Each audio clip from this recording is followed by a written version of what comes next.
Thank you, Madam Chair. First, I just want to be very clear that the budget that was passed out of this committee last Thursday covered all of the costs that are enumerated in the preliminary analysis from the Office of Fiscal Analysis of this bill.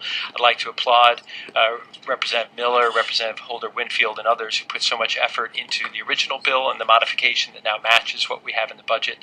And with regard to Senate Bill 24, there's absolutely a connection. It's drawn in this bill because it relies upon the same performance index that was in Senate Bill 24. Again, I applaud the proponents for making that linkage. There's no contradiction whatsoever between this and Senate Bill 24.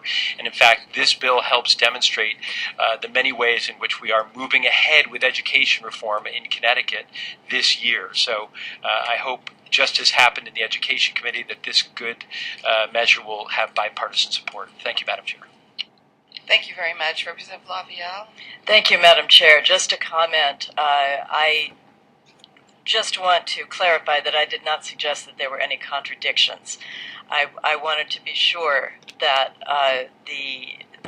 this is fairly well outlined, and I thought that the early literacy bill, as we first saw it, was extremely well put together, extremely thorough. I was very enthusiastic about it then. I continue to feel that way, and Representative Holder-Winfield and Representative Miller and the others who participated in it, I think, did a brilliant job. And I don't want to diminish that in any way. I don't see a contradiction here. What I wanted to be sure was happening was that as the discussions about Senate Bill 24, which happen on all kinds of levels, proceed, that the good work in this bill is fully taken into account, and that was the source of my question. Thank you. Thank you very much, Representative Fleshman. I know you're working on those things, and could you just respond in some way? I think the answer to the question is yes, Madam Chair. Thank you very much. You and Representative Walker must be in some sort of telepathic communication. So, yes, Representative Minor. Thank you, Madam Chairman. In section, well, why don't I do it this way? Starting in the area where lines are in the 50s, I don't know if it's just my age, I start to pay attention to the words may and shall a lot more. And it seems like in this section, we provide a significant amount of discretion on the part of the Commissioner of Education, which I'm not even sure we have anymore. But anyway, to may. I mean, I think he has another title now, but that I may be wrong. So, I don't know why we would want to provide that kind of discretion, and maybe somebody can help me with that. So it says the pilot study may assess the reading levels of students more than 2 times. The Commissioner may identify schools. Of course, that was supposed to be done as of last Sunday. We probably couldn't be dealing with a more important issue in the state of Connecticut, and I think the direction should be crystal clear that in those cases where we think it's important, they should be shall. And my fear is that somebody's going to figure out all the other things they do within the Department of Education and determine that they don't have enough funding to do one piece or another of this, and so the questions about whether we're having an impact or not having an impact are going to go unanswered for another year. So I would request that as this moves forward, if the mays are in here to provide some wiggle room in terms of the budget, then I hope that's not the case. And if they aren't, that we really did put the money in the budget that was voted out of here, that many of these mays should be changed to shall. So I'll go to line 8068.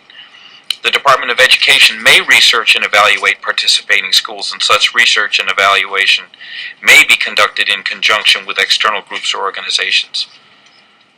Why wouldn't we want them? I mean, I think we would want to tell them that they shall research. Otherwise, how are they ever going to know? Why would we go through this exercise? So I'm inclined to support the bill today, but I do have as a concern the mays and the shalls, especially in this section. And then I have a little concern about being able to receive external funding. I don't care if it's from the NRA or anyone. It seems to me when somebody submits a check, there's always an attachment. At least that was the fear with state elections reform. And so maybe somebody could help me understand why we want to provide an opportunity here. If it's from some philanthropic organization that has no bent one way or the other on the outcome, then I guess I shouldn't look a gift horse in the mouth. But I haven't found one party involved in the conversation of education that doesn't have some horse in the race, shall I say. Thank you. Thank you very much.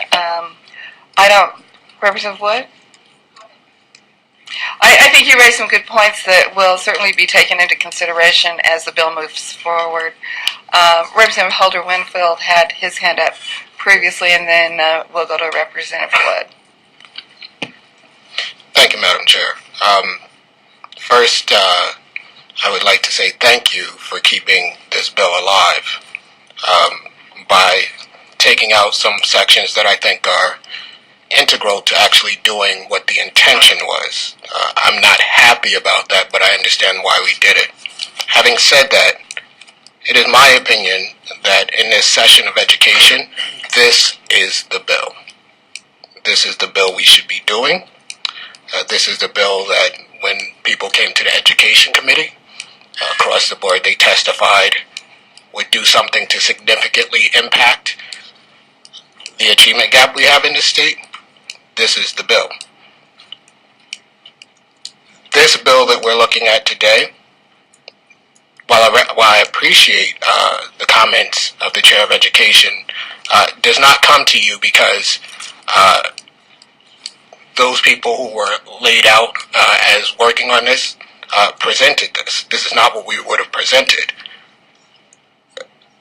If we do anything in the rest of this session, the people who are elected to represent the people of this state need to figure out how to do a better job than what we're doing today, understanding why we're doing what we're doing. The issue of the achievement gap is resident in that gap in words that we see presented at the beginning of education. This bill is an effort of 1.5 to 2 years of work. It's not a bill that we came, any one legislator said, this is my idea. Experts were sat down with, teachers were talked to. This is the bill that is really going to deal with that achievement gap. We need to fix this and do it right. Thank you, Madam Chair. Thank you very much, Representative Wood.